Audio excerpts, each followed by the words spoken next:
Okay, so we went riding from the sinks, and to start, we just headed across the sinks.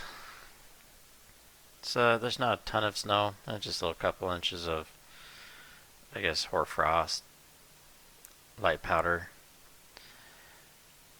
Play around a little bit, go up and down, just heading to the not necessarily the destination, but just somewhere to play. Um, so there's the middle sink, so getting through the middle sink area. Then there's the south sink area that now entered in. And on the south end of South Sink, we I want to go exploring, and you'll see that I don't find any place to really explore.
Okay, so what I just did there was went and explored a little side hill, and I was looking for a place that I could go and through the trees and end up climbing back up to the road in a different location, but I just did not see any way through the trees, just more or less just a wall, and I need a space at least as wide as my skis, so we take off and explore some more trees, just putting down the road.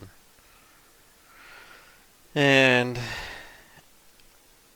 we'll get off here in a second, explore some more area in the trees, just trying to find like something that's maybe a little bit open. I've been looking at satellite images, and I know there's some openings here and there. And then find this one little road, It's a little bit of openness, but super flat. Yeah, I want something a little less flat. So uh, for camping, that spot would probably be all right to go camping in, but uh, I want to do something besides camp. I want to go find some little hill to climb on my sled. So get back on the trail, ride down, and there's a little open area that I can see on satellite.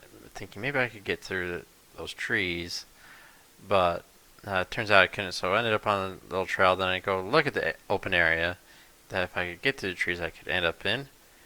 But the trees are just a wall. So I ride back out.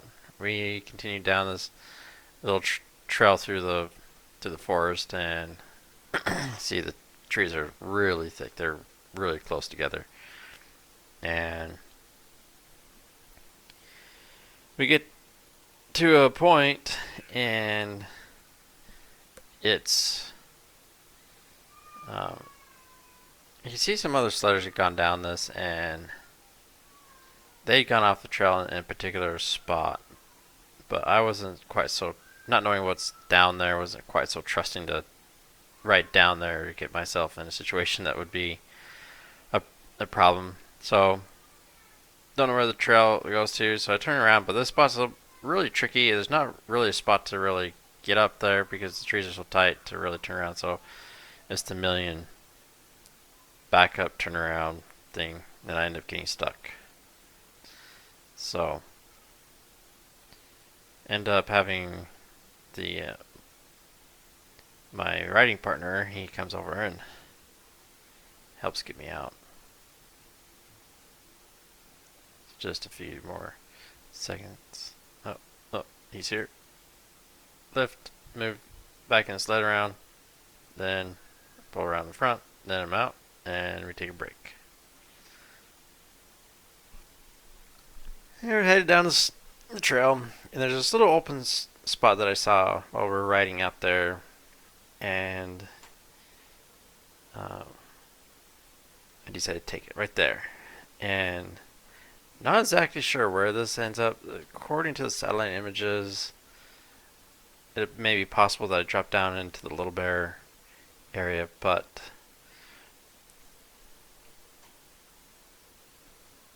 I'm not sure that I could make it out of there. So we go down the trail some more, and we'll come back out, back onto the main trail, and then keep going down that for just a little bit. So there's the main trail. Go down that little bit, and there's going to be this little opening, and I wanted to check out another area, just trying to get a little bit off from where everyone else goes. I'm checking out the trees right here. I'm like, oh, can I find a spot that I can get my sled through? I can see it over there, but oh, there's someone else tracks, so I'll take that. Oh, there it is, open. And my snowmobile, the track suspension's froze, stuck down. So I tip it on the side, and I'm just like, yeah, that's not gonna move. So being tipped on the side, this snowmobile gets flooded, carbureted sled. So I'm just sit there for a minute, and my riding partner, he's gonna go get some turns in, and so after a few turns, he lets me to ride his Gen 4 sled, 2017. So I get on it, cruise around on a Gen 4 for just a few turns.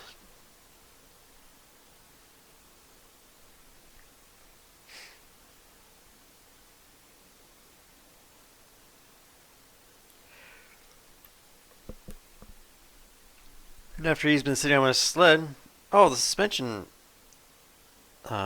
frees up. Oh, I got suspension again. So we talked for a minute, and then I tried to start it a couple few times, still flooded. Um, oh, well, I got it started.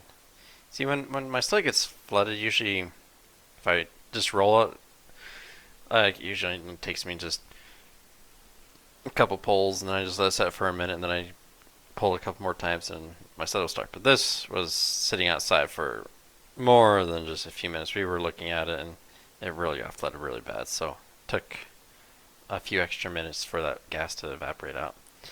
So get cruising around. It's almost noon, and I'd stopped to eat a little snack, and then cruise around some more in the meadow, and then we also ate lunch. So we're just tracking the place up, making sure that we've tracked up this open meadow pretty good. And then I get tired of being in there, so I want to go and explore some more area. Take the looks like a little road through and head out, and then I head across, and there's this little cabin. It's the Doc Daniels cabin, and it's with the Utah State University. And I'd seen it last winter, but I wasn't sure what it was for. And last winter it was completely buried in snow, like clear up the roof, and there were some snowmobiles jumping the cabin.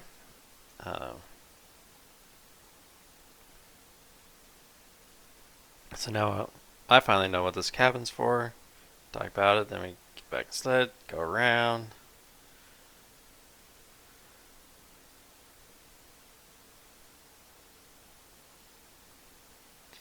And I know there's some open areas, so end up checking out this little open area and riding it, and then there's this little lip right here that I can hit and then kind of get my snowmobile to wheelie. So we do that for a little bit, and then we head back out.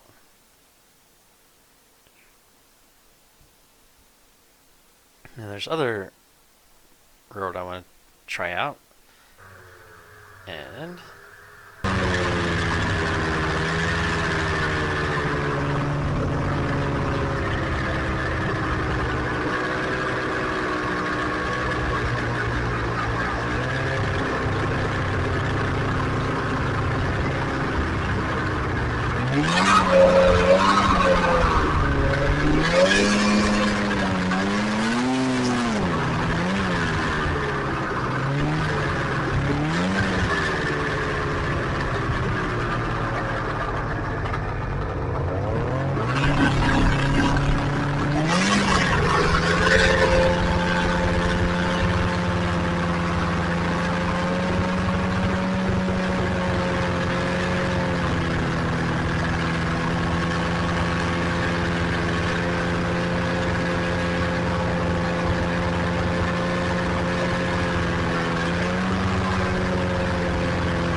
okay, so that was just a little hill climb little area that I saw, and I might go back in there and explore that area some more. So across the road, after coming out of there, and I want to explore the trees some more. I know that there's a way through the trees that goes up onto a ridge, but it's not exactly super easy to get through the trees. So we go back to the main trail. There's another open area that I get stuck right here because when I went to turn back onto the road, because my snowmobile suspension was froze, stuck down again, it caused me to lose my edge when it hit a bump, and then it kind of bucked me. So then I ended up getting stuck down just off the road while I'm turning around. So my riding partner, he comes over, helps me lift up the back of the sled, move it over just a little bit, and we get the sled unstuck, and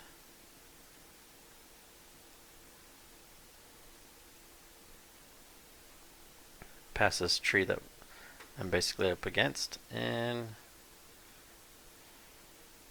we knock the screen out on accident, and just get on the sled, start it up, right out, back onto the trail, and we head back down to a open area, kind of around at the top of Temple Mountain, and playing there for just a minute. Then we keep